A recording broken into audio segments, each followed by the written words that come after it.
What's up, guys? So I'm getting ready for my camping trip, so I'm going over some basic maintenance stuff that I honestly haven't really checked at this point.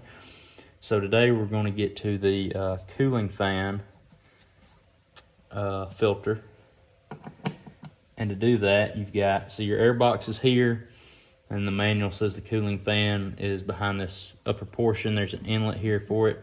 So we've got one screw, two screws, and the third one is sunk into this little counter bore up here. So you got three screws. I know you can't see them very good. They're black screws on a black plastic cover.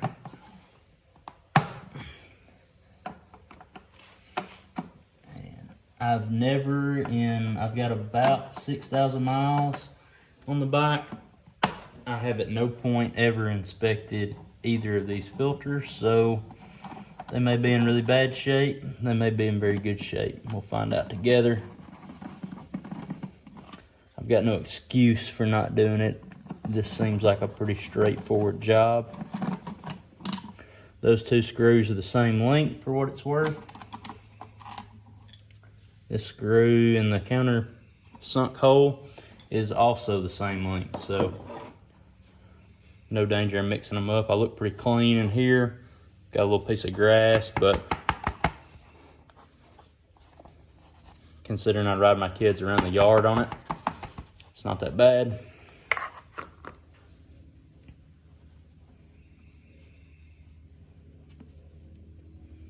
And all we've got is this little foam screen, and it looks pretty clean. Like I said, got some grass on it. So I'm gonna clean that off, and then I will show you.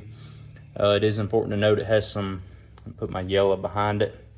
It's got some holes in it that fit over bosses on this piece.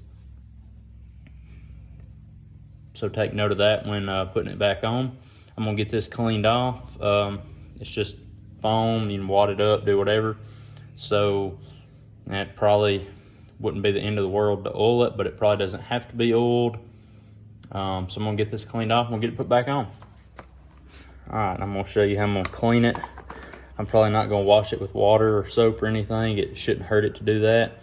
It is a little dirty, so I probably will, but for getting the kind of lint type material off of it, I'm just gonna rub it all kind of to one side, and then you can see it piles up and we can pull it off.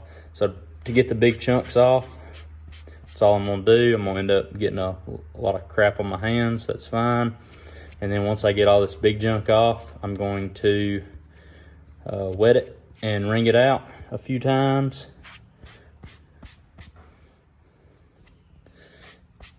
And then we'll, like I said, we'll wet it, wring it out, get it dry, relatively dry. I'm not gonna be riding the bike for at least 24 hours, so being parked in the garage, it will continue to dry on its own. And yeah, I guess it was pretty dirty. You just couldn't really tell by looking at it that it had anything more than grass on it. So I'm gonna get that done, we'll get it slapped back on. All right, here we are, we've got it cleaned. I wrung it out with water, and then I placed it between a microfiber cloth, folded over it, and squeezed on it, patted it out, and got it pretty dry.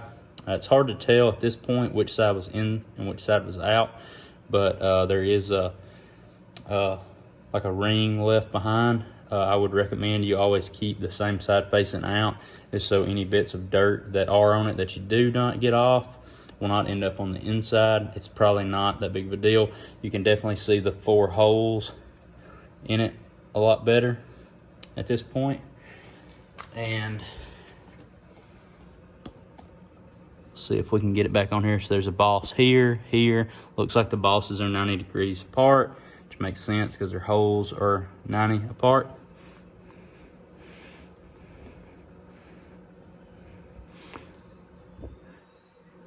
So get one of them over one boss.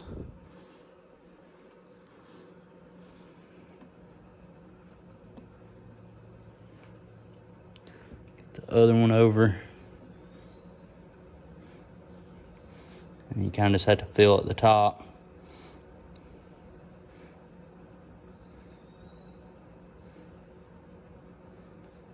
got it positioned right. Put the cover back on, put the 3 screws in. Done, good to go. All right, so now we're gonna take a look at the actual air filter. It's this upper box here. And I haven't consulted the manual, but it looks like there's 5 screws.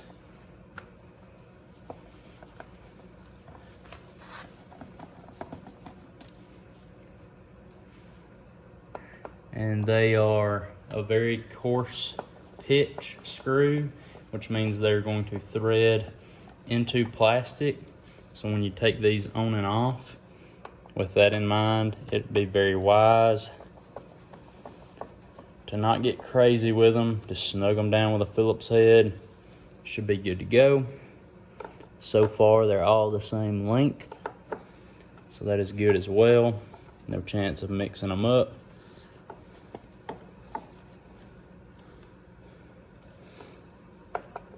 I'm sure this last one will be the same length as well. And it is.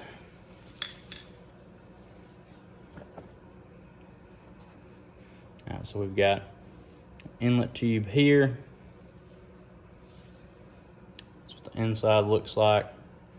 Inlet tube feeds air down to this area, and then it's free to be pulled in. And my filter does look pretty grimy, so we're going to take these 4 screws out, and the owner manual says that we can clean this filter. It is a foam filter, so that's what we're going to do. So let's get these 4 yanked out.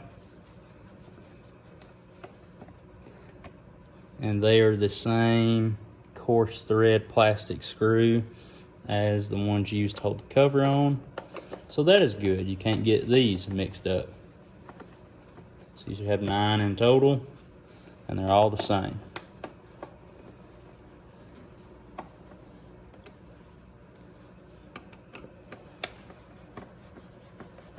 Aside from cleaning your filter, this should be a relatively quick job, about 10 minutes. So we got a foam cover, and then we got a paper filter underneath. My paper filter does look really good. It just slides out, metal mesh on the back. It looks really good. I'm not gonna worry, you can't clean this, or you shouldn't try to anyway. I'm just gonna clean the foam one and then reinstall it and continue using the same actual paper air filter. So I'm gonna go get this clean. I'm gonna use Dawn dish soap to cut through some of the grease and just wring it out by hand, and then dry it between 2 rags and be good to go. All right, so what's up guys? I'm in the house editing the video, and I just come to the realization that when I hit play on my phone, when I was reinstalling the foam pre-filter and then putting the cover back on, I hit play, I've got videos, but they're both say they're 0 seconds, so something's wrong with those.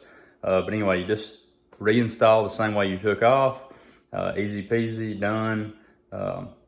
I did the whole job of both filters and video in the thing in probably 25 minutes, so super easy, no reason anyone shouldn't be able to do this on their own. So I hope it was helpful, informative, and I'll catch you on the next one.